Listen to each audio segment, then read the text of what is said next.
Pasca Pilpres hingga kini dinilai masih banyak berdampak pada terjadinya pembelahan masyarakat antara yang mendukung Presiden dan Wakil Presiden terpilih Prabowo Subianto, Gibran Buming Raka, dan yang bukan.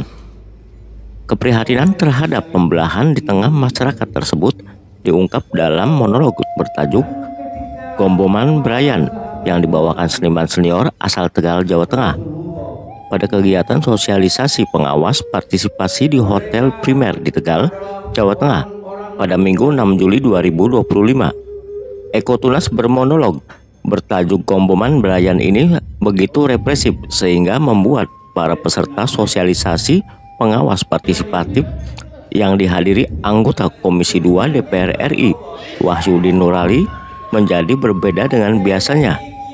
Selain Eko Tunas yang tampil diselingi guyon sehingga membuat para audiens kadang tertawa, juga ada pembacaan puisi bertajuk Perang Dunia Ketika Manusia Melupakan Cinta oleh Faiza Alia Nadifa yang juga menarik perhatian peserta sosialisasi. Budayawan Pantura Atmotan Sidik menyampaikan satu pesan tidak sekedar dengan logika dan etika, tapi juga estetika melalui sastra. Menurut Atmotan Sidik, persoalan kita sekarang adalah bagaimana memadukan antara seniman dengan birokrat untuk saling bersinergi dalam menyampaikan suatu pesan termasuk dalam kampanye-kampanye.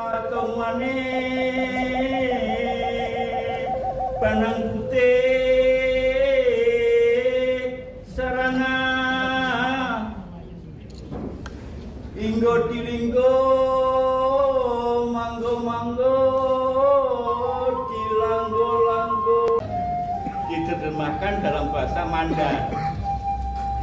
Jadinya tahu maring Mandar. Kita terinspirasi bahwa ada tagline yang ketika politik kotor, sastra yang membersihkan. Di tengah carut-marut keindonesiaan saat ini, Indonesia ada butuh ventilasi yang bernama seni, bahwa menyampaikan satu pesan tidak harus mengedepankan logika, etika, tapi juga ada estetika. Seniman Eko Tunas mengajak semua lapisan masyarakat untuk kembali merekatkan persaudaraan antar sesama rakyat Indonesia yang terkoyak sebagai dampak dari Pilpres dan juga Pileg. Menurut Eko Tunas, melalui seni, dirinya dan juga sesama seniman lainnya ingin ikut berperan juga dalam menjaga harmoni bangsa.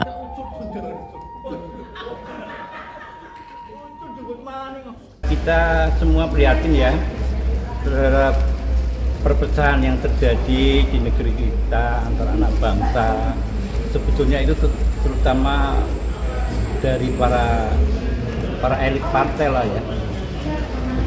Kita sebagai rakyat, sebagai masyarakat kebanyakan ya prihatin, dan khususnya saya sebagai seniman atau katakanlah mewakili seniman ingin bagaimana supaya melalui seni itu kita berupaya untuk kembali merekatkan perpecahan di antara anak bangsa.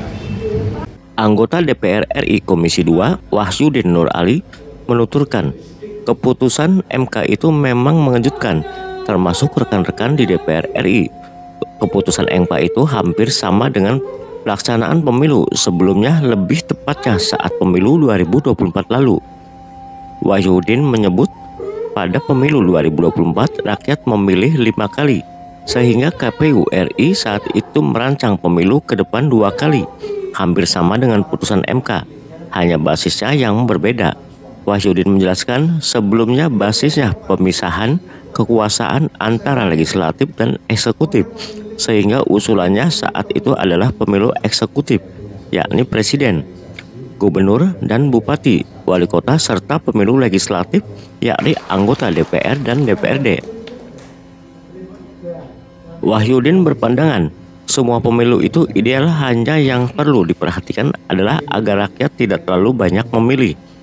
Selain itu, juga perlu melihat isi dari Undang-Undang Dasar 1945 yang mengatur pemilu itu setiap 5 tahun sekali. Wahyudin memaparkan yang menjadi persoalan adalah ketika pemilu daerah diputuskan mundur 2 tahun setelah pemilu nasional. Itu artinya 7 tahun dari pemilihan kepala daerah 2024. Padahal di Undang-Undang Dasar diatur pemilu itu 5 tahun sekali. Lanjut Koyot, sapaan Wahsyudin Nur Ali, keputusan MK baru saja dibuat, sehingga perjalanannya masih panjang dan mungkin saja bisa terjadi dinamisasi. Namun yang terpenting, pemilu harus simpel dan tidak membuang anggaran. MK saya nggak tahu apa ya, tapi memang ada yang mengajukan judicial review kan dari UDEM kan. Putusannya seperti memang kaget juga, teman-teman kaget. Tapi saya pernah di KPU dulu tahun 2004 sebetulnya pemilu itu kalau terlalu banyak itu rakyat susah kan gitu. Nah, pemilu tahun 2004 itu kan rakyat memilih 5 kali, sedangkan rakyat saat itu nggak ada yang ngasih duit, jadi ada protes. Nah, sehingga KPU pusat saat itu sudah merancang ke depan pemilu 2 kali, jadi hampir sama dengan keputusan MK yang sekarang, hanya basisnya yang beda. Wahyudin Nur Ali merupakan legislator dari daerah pemilihan Dapil 9 Jawa Tengah yang wilayah kerjanya meliputi Kabupaten, Kota Brebes, dan Tegal. Tim News Tegal melaporkan. Linggo di linggo, manggo manggo, di langgo langgo. Diterjemahkan dalam bahasa Manda.